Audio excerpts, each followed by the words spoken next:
Alright, so recently I was at another boxing session with my coach, and this time he decided to do something a bit different. Previously, we hadn't really done much actual sparring, which is kind of the whole point of boxing, so this time he decided to just show me what that's actually like. So he said, just, casual 4 rounds, and this man has 20 years of experience, and 4 rounds is 12 minutes, so it's like, if I put you in a cage with a grizzly bear for 12 minutes, those 12 minutes are gonna seem like a long time, right? After the first rounds, I was already kind of getting beat up, but I was more or less okay. After the second rounds, I couldn't lift my arms. The third rounds, my body just started to completely shut down. And if you've ever fought, you know what that feels like. Your body is literally resisting you. You're trying to tell it what to do, where to go, but you're just getting pummeled from every side. You're tired. It's already like 10 minutes in, and you just can't. I physically couldn't stop tears from coming out of my eyes every single time I got hit by him because, okay, he wasn't hitting hard, but he was hitting hard enough to where it was extremely uncomfortable, to say the least. And I kept telling myself, like, what the frick, bro? It doesn't even hurt that much. Stop crying. But I couldn't. I was basically hyperventilating. And then the third round ended, and he just looks at me and is like, okay, I think we're done. It's okay. You don't have to do the last round. And I was like, no, I can do it. But I was like, okay, thank God, thank God. And the coach wasn't even sweating. It was so stupid. Basically, I looked like I had almost died. At least that's what my mom said when she saw me. But when the coach called time, I was honestly smiling like a madman because I knew that my body wasn't the only thing that had been absolutely destroyed. That weak part of my mind, the one that always stays with me, that always gives me excuses, tells me to not do something, that part of my mind was completely silent. The physical pain that I had experienced for the past 10 minutes and my refusal to give in and quit had made it shut up for the first time in years. If you ever read Harry Potter, there's this one scene, I think in the 5th book, where Voldemort basically like enters Harry Potter's body. Okay, wait, that sounds weird. Where Voldemort basically like possesses Harry Potter, but then it's like he's in so much pain being there because of some like weird magic or whatever. He's in so much pain that he physically can't stay in the body and he has to get out. My weak thoughts, those thoughts that seek only comfort, had no place in my body when it was experiencing so much pain. So they left. As funny as it was listening to me talk about getting absolutely destroyed in boxing and crying like a 3-year-old, I think there are some lessons to learn from this. The main one is, I think that at some point, to really become physically or mentally stronger, well, mostly physically stronger, just mental discipline is not enough. With all of the coaxing and the convincing that my mind was trying to do to make my body stop crying and to put my damn hands up and defend myself, I just couldn't do it. No matter how much I yelled at myself, I couldn't lift my hands up, I couldn't relax, I couldn't stop hyperventilating. So that means at that point it wasn't a mental limit. I couldn't force myself to overcome my body's natural response to getting hit. And I think that shows that the only way I could improve in that area of boxing is to literally just get hit more, do more sparring sessions. It's not even about mental willpower anymore. I'll have to face the pain and the tears until I can physically adapt and overcome them. So there is no shortcut for this. You can't just will yourself to do better. And that shows that some things they don't have shortcuts. So for some things, you're just going to have to sit there with the pain until your body adapts to be able to handle that pain.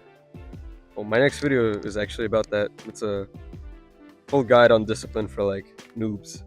So yeah, stick around for that. I don't know. Anyways, on that happy note, since you're going on this beautiful adventure of pain and suffering, let me give you some tips. My number one piece of advice is to get someone that can keep you accountable. If my coach wasn't there, I know for a fact I wouldn't have even gone at like 20% of the effort that I did. And obviously he was the one beating me up. And yeah, in boxing you can't really beat yourself up. I mean, I guess you can hit yourself, but that's kind of weird. But basically, what I'm saying is that if you have another person, I don't know, a friend, family member, even if it's like over text, just like accountability on its own boosts your progress so much that it's kind of crazy. You don't want to let the other person down. You don't want them to lose respect for you. And obviously, at some point, you're going to have to learn to do these things and push yourself on your own when there's no one around you. But if you're just starting out, it's so much easier to just ask your friend to, I don't know, text you, "Oh, bro, did you go to the gym today?" And if you didn't, have your friend just insult you until you feel so bad that you go to the gym anyway. For some reason, I've always avoided getting an accountability person, even though I watched Hamza and he said to do it for like 2 years. Probably because I thought it was kind of weird. And I mean, in some ways, I do regret that because I could have made a lot more progress in, I don't know, anything I did, YouTube, the gym, if I had just had another person who was doing it with me. So yeah, don't make my mistake. Just find someone, anyone, bro. Like go on Facebook Marketplace to, I don't know. Wait, no, you can't buy people on Facebook Marketplace. Never mind. All right, it's worth it. All of it seems depressing, saying how you have to go through this pain and suffering until your body adapts. I don't want to go through the pain. I just want to watch Netflix and stay mediocre on my couch. Well, so do I. It is nice to sit on your couch, watch Netflix, and just eat random garbage food. Obviously, it's nice. It's much nicer than going through pain, going through hell, and changing yourself. But how I felt after the lesson is impossible to convey. Although I'll try. First, the silence that I felt in my head was insane. I didn't have any of those weak thoughts like I mentioned previously, and I was completely in the present moment. All of the anxiety that I had felt beforehand was just gone. It was like the most blissful couple hours afterwards when my mind was completely free. In addition, basically everything you did afterwards, even the simple things, felt freaking next level. The shower I took afterwards, I don't know, bro. It felt like I was bathing in holy water. I don't know how that would feel, but it probably feels good. Cold water tasted better than the freaking McDonald's milkshakes. Being alive felt better. And I guess that's what nearly dying does to you. The spike in confidence was also pretty huge. Some things that had seemed scary beforehand, like, I don't know, asking a girl out, it just seemed so incredibly simple in the moments. Achievements build up confidence, and you can fake it till you make it, or you can actually do it and then beat out everyone that's trying to fake it. The benefits of mediocrity is comfort.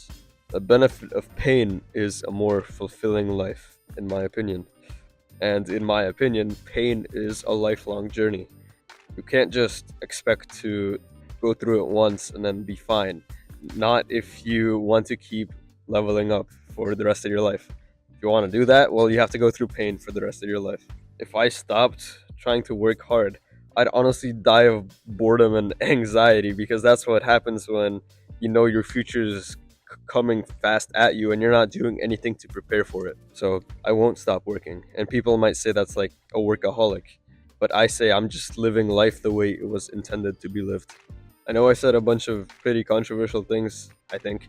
So, don't just yell at me, don't blindly agree with me, try and use your own judgment to decide what you want to take from this video. And yeah, leave a comment, a like, smash that subscribe button if you enjoyed this. Yeah, go do some push-ups, bro. The thoughts in my head were only the important ones.